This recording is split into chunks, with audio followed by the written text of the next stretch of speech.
Welcome to Void of Fears, where the line between reality and nightmares blur with every tale. What you're about to hear has happened to someone, somewhere, perhaps even someone just like you. Our community continues to grow, and now we're reaching for 100,000 subscribers. If these glimpses into the unknown call to you, please consider subscribing. Now let's dive into tonight's story. My name is Darius Knox, and what I'm about to tell you will sound completely insane. But every word is true. 3 weeks ago, I thought the biggest problem in my life was finding steady work after my accident on the oil rig left me with a busted shoulder. Now I know that humanity is living on borrowed time, and I might be one of the few people who can warn you about what's coming. It started when I took a night janitor job at NASA's Johnson Space Center in Houston. The pay wasn't great, but I needed something that wouldn't aggravate my shoulder injury. My supervisor Pete seemed like a decent enough guy during the interview. He was in his 50s, balding, with the kind of tired eyes you see on people who've worked government jobs for too long. "Listen, Darius," he said as he walked me through the main areas I'd be responsible for cleaning. "This job is pretty straightforward. Most of these scientists and engineers work normal hours, so you'll have the place mostly to yourself. Just remember to badge in and out of every section, and whatever you do, stay out of any area marked with red tape." He pointed to several corridors that were blocked off with bright red tape and warning signs. "Those are restricted zones. You don't have clearance, and honestly, you don't want to know what goes on in there. Classified stuff. Way above my pay grade, and definitely above yours." I figured it was just classified space program stuff, rocket designs, satellite technology, maybe some military contracts. Nothing that concerned a guy like me who just wanted to mop floors and collect a paycheck. After 15 years working oil rigs in the Gulf, cleaning offices seemed like a vacation. For the first week, everything was routine. I'd show up at 10 p.m, clean the offices and hallways, empty trash cans, vacuum the conference rooms, and head home by 6 a.m. The place was usually completely empty except for the occasional security guard, making rounds. It was peaceful work, and I was grateful to have it. The building itself was impressive in that sterile government way. Long corridors lined with offices and laboratories, conference rooms with whiteboards covered in equations I couldn't begin to understand. And everywhere you looked, there were reminders that this was where some of the most important space exploration work in the world was happening. But during my second week, I started noticing something strange. There was this one section of wall in the main hallway about halfway between the administrative offices and the restricted zones that caught my attention. It looked exactly like the rest of the wall. Standard government beige paint over what appeared to be solid concrete. But sometimes when I walked past it late at night, usually around 2 a.m, when the building was at its quietest, I'd see a thin line of light along the bottom edge, like there was a door there, but when I'd stop to investigate, I'd find nothing but smooth, solid wall. At first I figured it was just tired eyes playing tricks on me. Working nights can mess with your head, especially when you're used to day shift work like I was. The human body isn't designed to be awake when it's supposed to be sleeping. But it kept happening, always in the same spot, always that same thin line of light that would disappear the moment I looked directly at it. I started paying more attention to that section of wall during my rounds.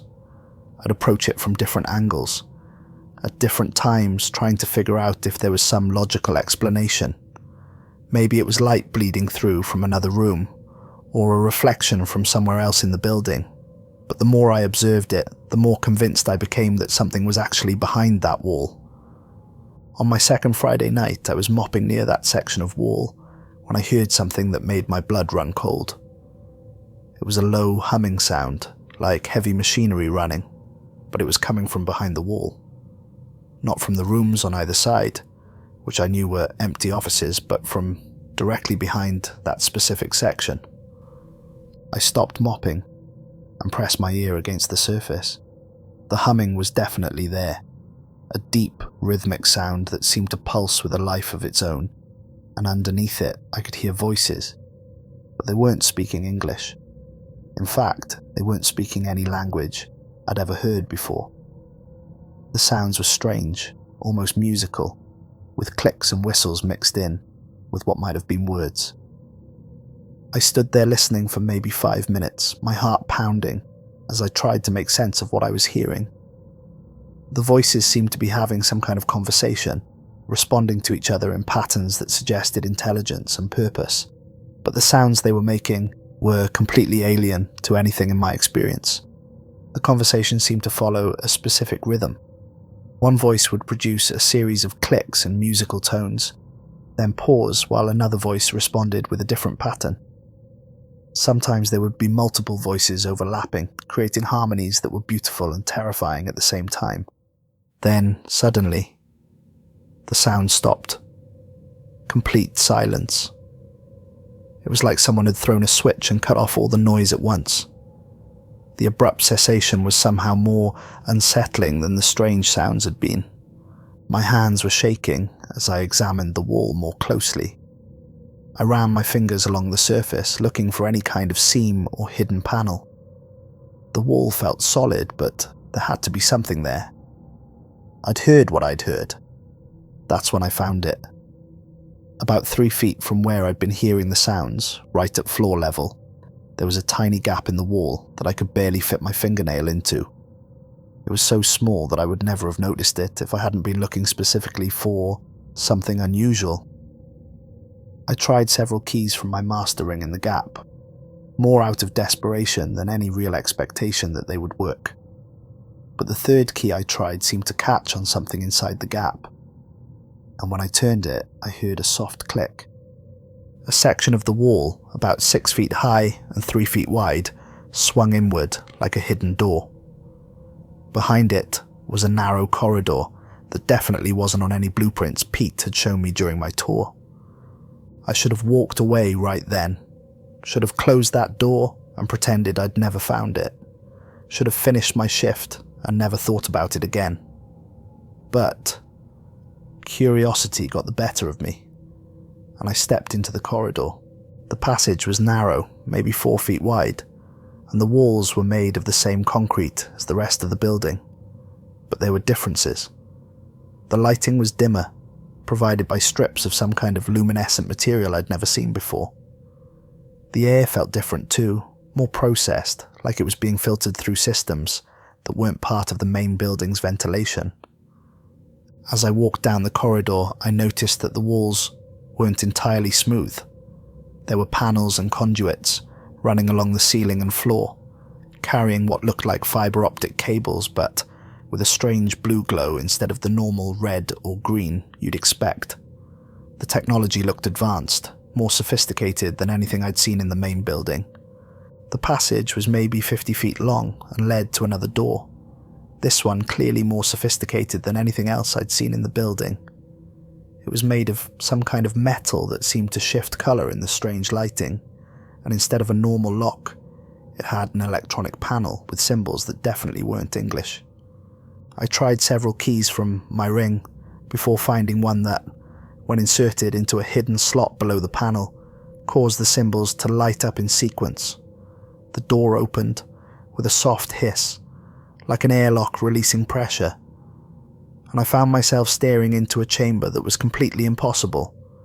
The room was enormous, easily the size of a football field, with a ceiling that disappeared into darkness above. The walls were lined with curved panels covered in lights and symbols that pulsed with different colours. Some of the symbols were geometric patterns that hurt to look at directly, while others seemed to move and shift when I wasn't looking straight at them. In the centre of the space were several cylindrical structures, each about 10 feet tall and maybe 5 feet in diameter. They pulsed with a soft blue glow that seemed to come from within the material itself, not from any external light source. The light had a quality I'd never seen before, almost like it was alive. Multiple tunnel entrances led off in different directions, disappearing into darkness. I counted at least 8 different passages, all leading to who knows where. The scope of this hidden complex was staggering. This wasn't just a single room behind a false wall. This was an entire underground facility that existed beneath the NASA building.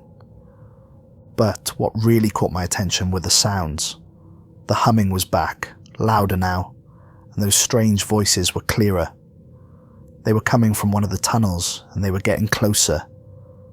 I ducked behind one of the cylindrical structures just as 3 figures emerged from the nearest tunnel. My heart nearly stopped when I saw them. They weren't human.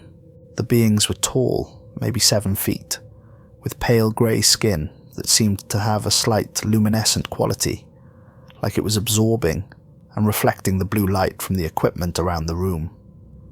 Their limbs were longer and thinner than human proportions, giving them an almost insectile appearance, and their heads were larger, more elongated, with enormous black eyes that reflected the light like mirrors. They wore form-fitting suits that looked like they were made from some kind of metallic fabric that shifted colour as they moved. Each carried a device that emitted that soft blue glow I'd noticed, and they moved with fluid, graceful motions that seemed to defy gravity. I crouched behind my hiding spot, trying not to breathe too loudly as I watched them work. They moved with practiced efficiency, like they'd done this countless times before. Their communication was a mixture of those musical clicking sounds I'd heard through the wall, but they also seemed to communicate without speaking, as if they could read each other's thoughts. One of them approached the central equipment and placed its hands on what looked like a control panel. Immediately, the entire room came alive with activity. Lights began flashing in complex patterns, the humming sound increased in intensity, and holographic displays appeared in the air above the central equipment. I nearly gasped out loud when I saw what appeared on the first display. It was Earth, viewed from space, but not like any satellite image I'd ever seen. This was a real-time view that showed weather patterns, city lights, and what looked like movement patterns across the planet's surface, but overlaid on the image were additional information streams, lines and symbols that concentrated around major cities and military installations. I was looking at some kind of surveillance system that was monitoring the entire planet. The second display showed what appeared to be technical schematics. I couldn't understand most of what I was seeing, but I recognized enough to realize these were blueprints of government and military facilities. Not just NASA, but installations all across the country. Each blueprint was marked with symbols that seemed to indicate entry points and strategic locations.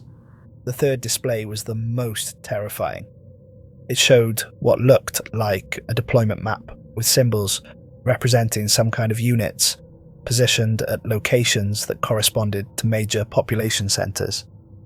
Los Angeles, New York, Chicago, Houston, Miami. Every major city in the country had clusters of these symbols, and as I watched, more symbols appeared, as if units were being moved into position in real time. I was looking at an invasion plan. The beings studied the displays for several minutes, pointing at different locations and making those clicking sounds. Their movements were deliberate and coordinated like military commanders reviewing battle plans. One of them manipulated the Earth display, zooming in on specific regions and highlighting particular installations. That's when I noticed something that made my blood freeze. The being was focusing on NASA facilities. Johnson Space Center, where I was now, Kennedy Space Center in Florida, Goddard in Maryland, JPL in California. Every major NASA installation was marked with special symbols that pulsed with a different color than the other locations. They weren't just planning an invasion. They were using NASA facilities as their staging areas. The beings continued their work for what felt like hours, but was probably only minutes. They cycled through different displays, showing what appeared to be supply lines, communication networks, and force deployments. The scope of their operation was staggering. This wasn't some hastily planned attack. This was a carefully orchestrated campaign that had been in development for years, maybe decades. As I watched, one of the beings activated another display that showed what looked like a timeline. I couldn't read the symbols, but the visual representation was clear enough. Events stretching back decades with increasing frequency in recent years, all leading to a specific date that was highlighted in pulsing red symbols. If I was reading it correctly, that date was today. Then one of them suddenly turned its head toward my hiding spot. Those enormous black eyes seemed to look right through the equipment I was crouched behind, and I knew with absolute certainty that they were aware of my presence. The being that had spotted me made a sound that was different from their normal communication. It was sharper, more urgent, and immediately the other two beings stopped what they were doing and turned in my direction. I didn't wait to see what they would do next. I bolted for the exit as fast as my legs could carry me. Behind me, I heard a commotion as the beings responded to my escape attempt. Something that sounded like an alarm began wailing. Not the electronic sound of human alarms, but something organic and unsettling that seemed to come from everywhere at once. I could hear their footsteps following me as I raced through the narrow corridor. But their footsteps were wrong. Too fast, covering too much ground with each step. Whatever these things were, they could move much faster than any human. As I ran, I could hear more sounds coming from the other tunnels in the chamber behind me. Whatever that alarm was, it was calling more of them. I had stumbled into something much bigger than a single room, with 3 occupants. I made it to the hidden door and burst through into the main hallway just as the first energy blast seared the air inches from my head. The wall next to me exploded in a shower of sparks and debris, leaving a scorch mark that glowed with residual energy. These things had weapons, and they weren't hesitating to use them. I ran down the hallway as more energy blasts lit up the space around me. Each shot created explosions that shook the entire building, and I could hear sections of the hidden corridor collapsing behind me as the being's weapons tore through the walls and support structures. But when I rounded the corner toward the main entrance, I discovered that my night had just gotten infinitely worse. The NASA facility wasn't empty. Human security personnel were running through the halls, carrying military-grade weapons I'd never seen before. These weren't the standard sidearms that the regular security guards carried. These were sleek, futuristic-looking rifles that hummed with energy and had the displays built into their stocks. The personnel weren't wearing standard security uniforms either.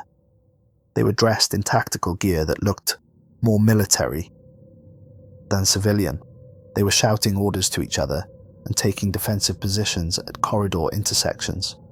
Some of them were wounded, their uniforms torn and burned by weapons that left the same kind of scorch marks I'd seen in the hallway behind me. Perimeter breach in Section 7, multiple hostiles moving toward the primary access points.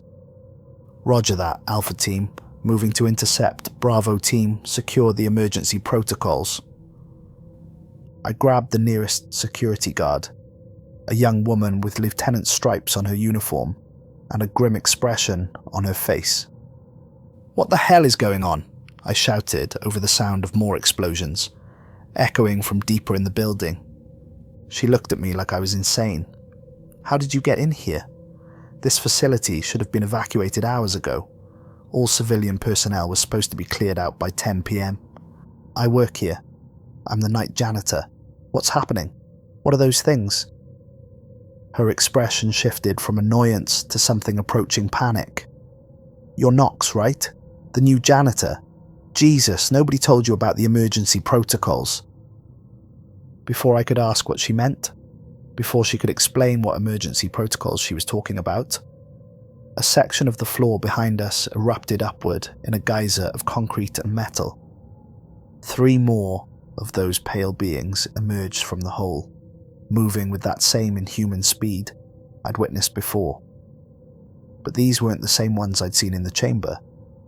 These were different, larger, with additional equipment attached to their suits and weapons that glowed with a more intense light. The lieutenant opened fire with her weapon, which fired some kind of energy rounds instead of bullets. The shots created brilliant flashes of light and small explosions when they hit the walls around the beings. The weapon made a sound like nothing I'd ever heard. a combination of electronic whining and something that might have been music. But the creatures were fast, dodging and weaving with impossible agility. They moved like water, flowing around obstacles and changing direction in ways that defied physics. Their return fire was devastating. One of them raised its glowing device and fired back. The energy blast caught the lieutenant in the chest and she simply disintegrated. No blood, no screaming, no dramatic death scene. 1 second she was there, fighting for her life. The next, she was gone, leaving only a scorch mark on the floor and the lingering smell of ozone. I ran. The battle was spreading throughout the entire facility. As I raced through corridors I'd cleaned just hours before, I saw human soldiers engaged in firefights with more of the pale beings. The aliens' weapons could punch through walls like they were made of paper, while the humans responded with experimental military hardware that created explosions and energy discharges that lit up the entire building. But it wasn't just the main floors. The fighting was coming from below, above, and from directions that shouldn't have been possible.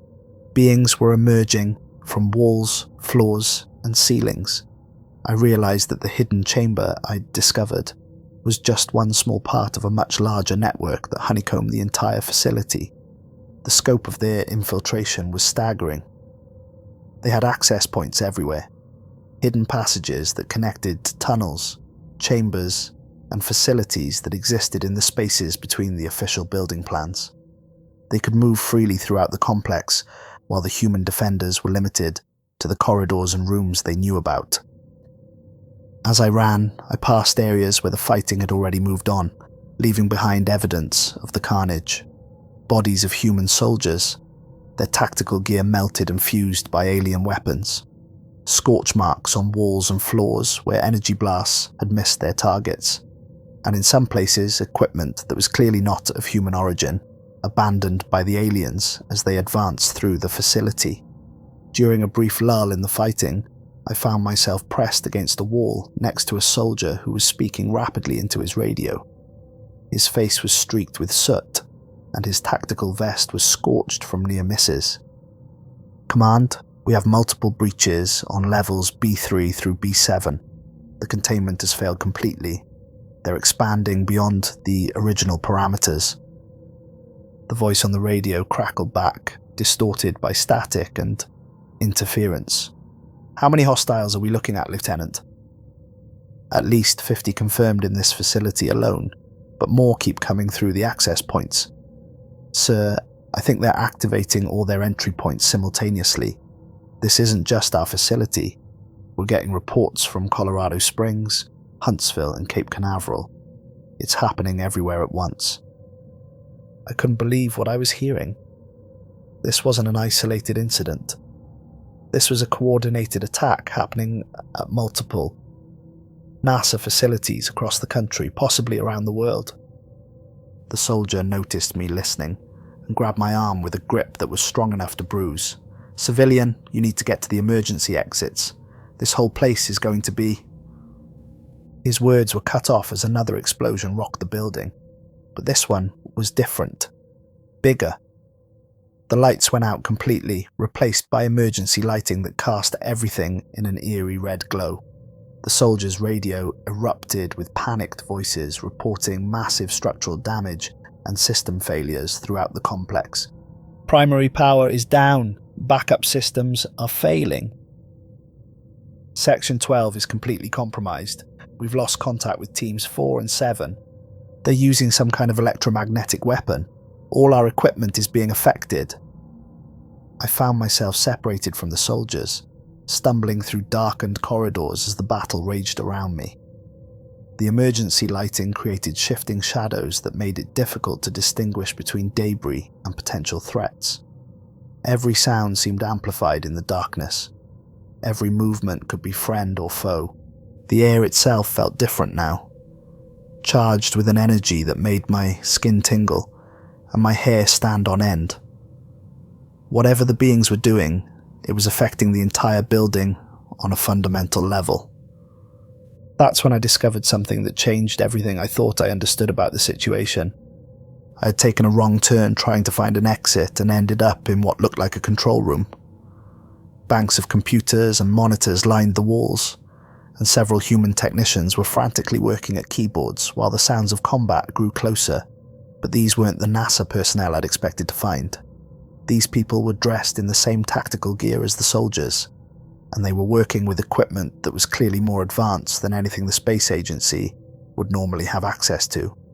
The monitors displayed information that was both familiar and completely alien. Star charts, technical schematics, and what looked like communication logs filled the screens. But mixed in with recognizably human technology were interfaces and data streams that used the same kinds of symbols I'd seen in the hidden chamber. One of the technicians was speaking into a headset, and his words made my blood freeze. The collaboration is over. They've turned on us completely. All agreements are void. Initiate scorched earth protocol immediately. Another technician looked up from his console, sweat beading on his forehead. But sir, there are still cooperative units in the lower levels. Our people who've been working with them for the past 3 years. The joint research teams. Those people made their choice when they agreed to help them establish the access network. They knew the risks when they signed the agreements. Execute the protocol. A third technician chimed in, his voice tight with fear. Sir, we're getting reports that they've activated dormant sites as well. Facilities we didn't even know they had access to. The network is much larger than we thought. Joint research teams, agreements, dormant sites. I couldn't stay hidden any longer. What collaboration? What are you talking about? The technician spun around, and I saw fear in their eyes. Not fear of me, but fear of what I might have overheard. Fear of the implications of a civilian being present during what was clearly a classified operation. How did you get in here? One of them demanded. This area should have been sealed hours ago. I work here. I'm the night janitor. But what's this about collaboration? You've been working with those things? The lead technician, an older man with grey hair and colonel's insignia on his uniform, looked at me with the expression of someone who'd just watched his entire world collapse.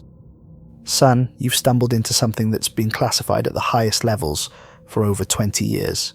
Yes, we've been working with them. We thought we had an arrangement, a controlled exchange of technology and information. We thought we could manage the relationship. Sir, we have a civilian, one of them said into his headset, his voice tight with tension. The voice that came back was cold and mechanical. Eliminate all unauthorized personnel, no witnesses to the program failure. But before anyone could act on that order, the door behind me exploded inward. The metal door, which should have been able to withstand significant force, was torn apart like tissue paper. 2 of the pale beings flowed into the room like water, moving faster than anything that size should be able to move. The technicians opened fire with sidearms that fired those same energy rounds I'd seen before, but the beings simply absorbed the shots somehow, their skin glowing brighter with each impact. The energy that should have killed them seemed to make them stronger instead. I dove under a console as the aliens systematically eliminated every human in the room, but instead of disintegrating them like I'd seen before, these beings did something worse. They touched each technician with those glowing devices, and the humans simply stopped moving. Their eyes went blank, their expressions became neutral, and then they began operating the computers with mechanical precision. I realized I was watching some kind of conversion process. The beings weren't just killing humans, they were turning them into something else, something that looked human, but acted like machines. From my hiding spot, I could hear one of the converted technicians speaking in that same cold, mechanical voice I'd heard through the headset. Access network is now fully operational. Across all designated facilities, human resistance has been neutralized in sectors 7 through 12. Begin Phase 2 deployment. Fleet units may commence final approach vectors. The converted humans continued working at the computers, but their movements were different now. More precise, more efficient. completely without the hesitation and individual mannerisms they'd shown before the conversion. They were accessing systems and databases with a speed and accuracy that no human could match. One of them activated a communication system that filled the room with those same musical clicking sounds I'd heard in the hidden chamber. But now I was hearing the other side of the conversation. Responses came back from locations around the world, all in the same alien language, all confirming successful operations at their respective sites. That's when I understood the true scope of what was happening. The beings I'd encountered weren't invaders in the traditional sense. They were advanced scouts, and the facility underneath NASA wasn't just a hidden base. It was a command center for a much larger operation that had been years in the making. The collaboration the technicians had mentioned wasn't recent. These beings had been working with humans for years, possibly decades, slowly establishing their network of access points and staging areas. They had convinced some humans to help them, promising technology or power or whatever people needed to hear to betray their own species. But now the collaboration was over. The beings had everything they needed, and they were moving to the final phase of their plan. I managed to slip out of the control room while the converted humans were focused on their computers. The battle was still raging throughout the facility, but it had changed character. The explosions were bigger now, more systematic. The human forces weren't trying to win anymore. They were trying to destroy everything. As I made my way towards what I hoped was an exit, I passed a corridor where I could see soldiers placing explosive charges on walls and support columns. The charges were unlike anything I'd seen before, glowing with the same kind of energy as the alien weapons. One of them noticed me and shouted a warning. "Get out of here now, we're bringing the whole place down in 5 minutes. Everything has to be destroyed. The technology, the access points, everything." "What about the people still inside?" I shouted back. "There are no people left," he replied grimly. "Only targets and assets to be denied to the enemy." I didn't need to be told twice. I ran toward the nearest exit sign as the sounds of battle grew more intense behind me. The pale beings seemed to realize what the humans were planning, and they were fighting desperately to stop the demolition. But it was too late. The charges had been set, and the countdown had begun. Behind me, I could hear the converted humans trying to override the demolition systems, their mechanical voices calling out override codes and emergency protocols, but the soldiers had been thorough. The destruction was hardwired into systems that couldn't be accessed remotely. I burst through an emergency exit just as the first series of charges detonated. The ground shook like an earthquake, and I could see sections of the building collapsing as underground explosions brought down support structures I hadn't even known existed. The scope of the underground complex was revealed in its destruction. Entire levels of hidden facilities collapsed, sending geysers of debris and strange blue light shooting up through cracks in the earth. The building continued to collapse in a carefully orchestrated sequence, each explosion timed to bring down specific sections while preventing the destruction from spreading to neighboring structures. But I could see that the explosion had revealed the true extent of the underground network. Tunnels and chambers stretched out in all directions, some of them extending for miles beneath the surrounding area. But as I ran across the parking lot, putting as much distance as possible between myself and the facility, I saw something that made me realize the battle was already lost. The night sky above Houston was filled with lights that definitely weren't aircraft. Dozens of them, maybe hundreds, hovering in perfect formations above the city. They were sleek, elongated shapes that seemed to bend light around them, making them difficult to focus on directly. As I watched, more lights appeared, blinking into existence as if they were decloaking. The facility behind me erupted in a massive explosion that lit up the night sky. The blast was so intense that I was knocked to the ground even though I was several hundred yards away. When I looked back, the entire complex was gone, replaced by a crater that glowed with an eerie blue light. But the lights in the sky remained, and as I watched in horror, similar explosions began lighting up the horizon in other directions. Other facilities, other battles, other last-ditch attempts to stop what was already unstoppable. The beings had been too thorough in their preparations. They had backup systems, redundant networks, alternative access points. Destroying one facility, even a major one like this, wasn't enough to stop their operation. As I got to my feet, brushing debris from my clothes, I saw the first of the alien ships beginning their descent. They moved with the same fluid grace I'd witnessed in the underground chamber, settling toward the ground like falling leaves despite their massive size. I pulled out my phone with shaking hands and called my sister in Dallas. "Darius, it's 3 a.m. What's wrong?" "Lisa, you need to get out of the city right now. Take Mum and Dad and get as far away from any major population center as you can." "What are you talking about? You're scaring me." I looked up at the alien ships beginning to descend toward the city. The first ones were landing in downtown Houston, and I could see similar ships descending on cities across the horizon. "Just trust me, please. Get everyone and go. Don't wait, don't pack, just go. Head for the mountains, somewhere remote. Somewhere they won't bother looking." "Darius, you're not making sense. What's happening?" "There's no time to explain. Just go. I love you all. Tell Mum and Dad I love them. And whatever you do, don't trust anyone in uniform. Don't trust the government. Don't trust anyone who says they're here to help." "Wait, what do you mean, don't trust?" "The government's been working with them, Lisa. Some of our own people helped make this happen. I don't know how deep it goes, but you can't trust anyone official." As I ended the call, I could see the first of the alien craft landing in downtown Houston. They were massive, easily the size of city blocks, and they settled onto the ground with impossible grace. Ramps extended from their sides, and figures began emerging. Not just the pale beings I'd encountered, but others as well. Different species, different forms, all working together in what was clearly a well-coordinated invasion force.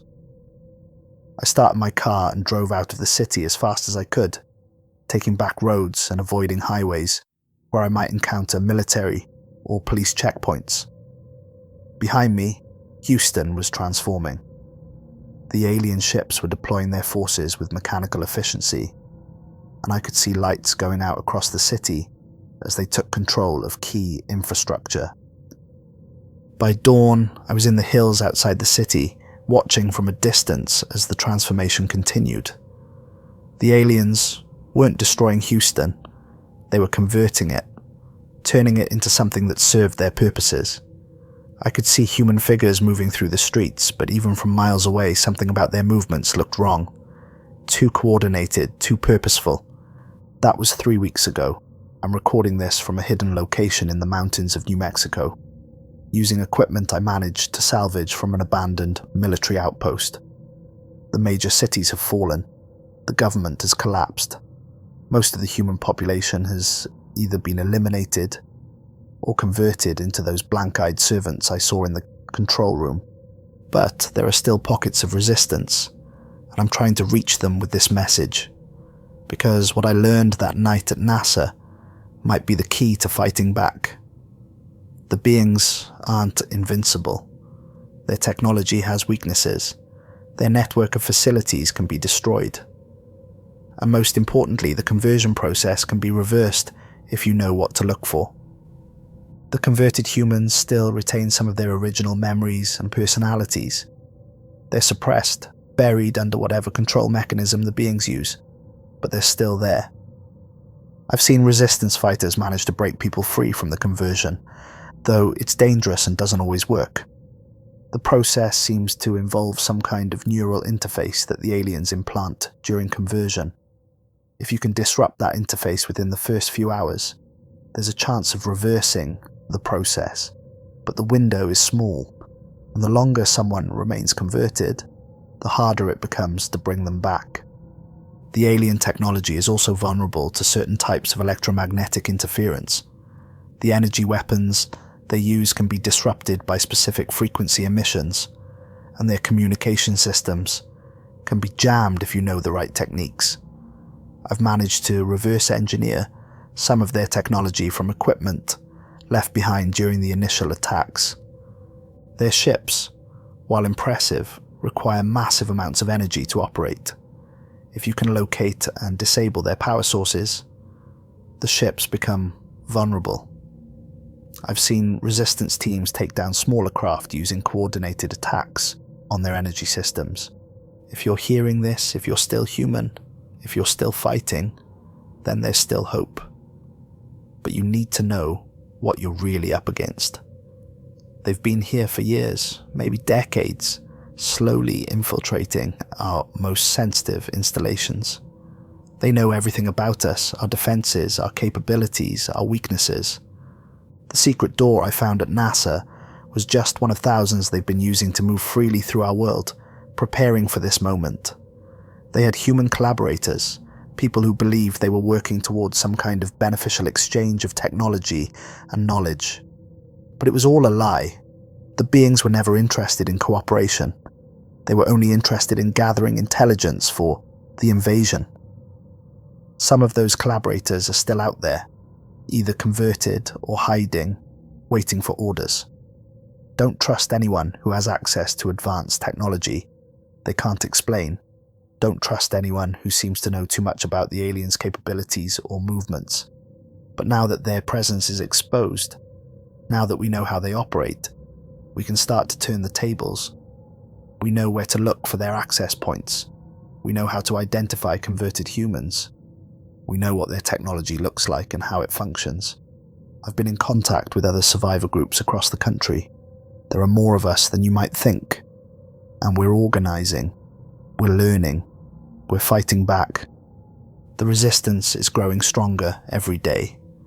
We've established hidden communication networks, supply lines, and training camps in remote areas where the aliens haven't bothered to establish a presence. We're developing weapons and tactics specifically designed to counter their technology. I'm going to keep broadcasting this message for as long as I can, hoping it reaches other survivors.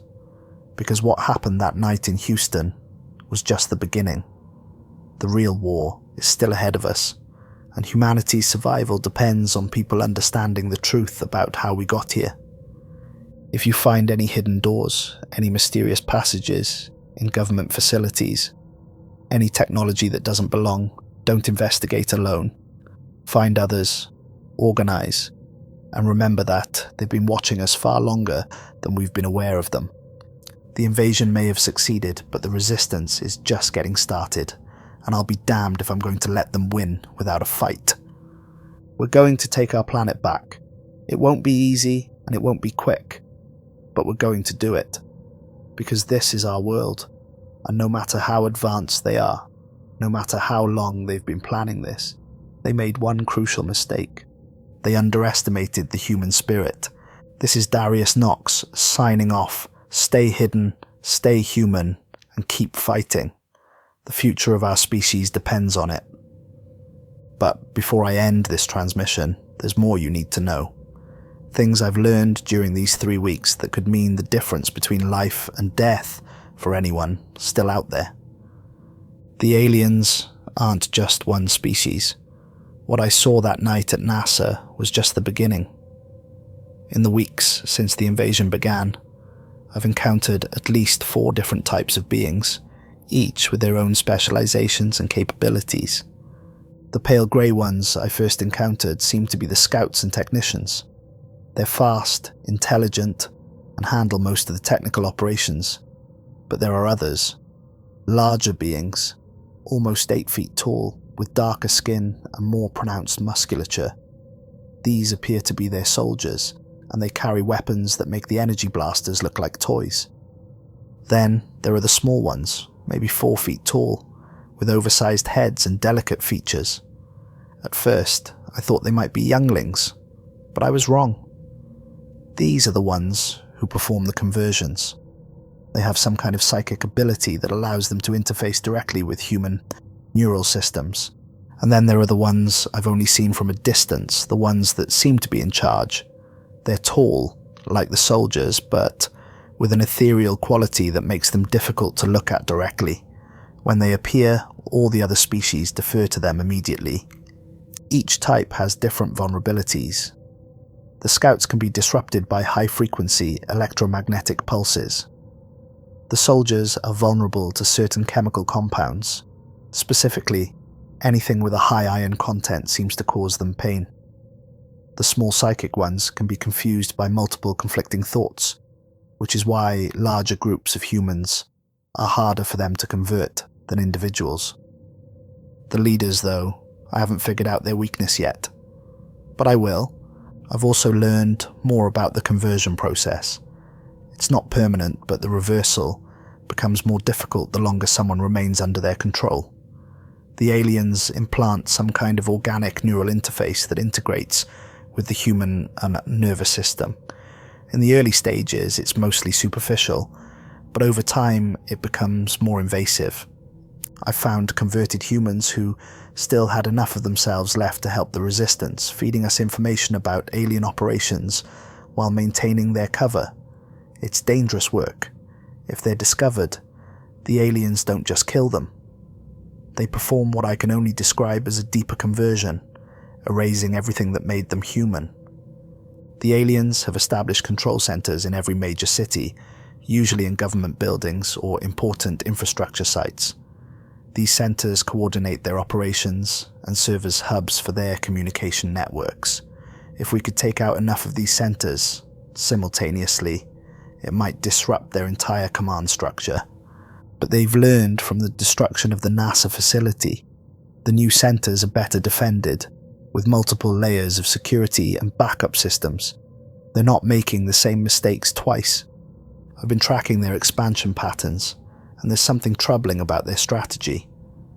They're not just conquering Earth, they're terraforming it. The air in the cities they control is gradually changing composition. The water supplies are being altered. They're slowly making our planet more suitable for their biology and less suitable for ours. If we don't stop them soon, even if we somehow drive them off, Earth might no longer be habitable for humans.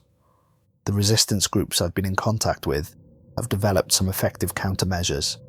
We've learned to build Faraday cages that can hide our electronic equipment from their sensors.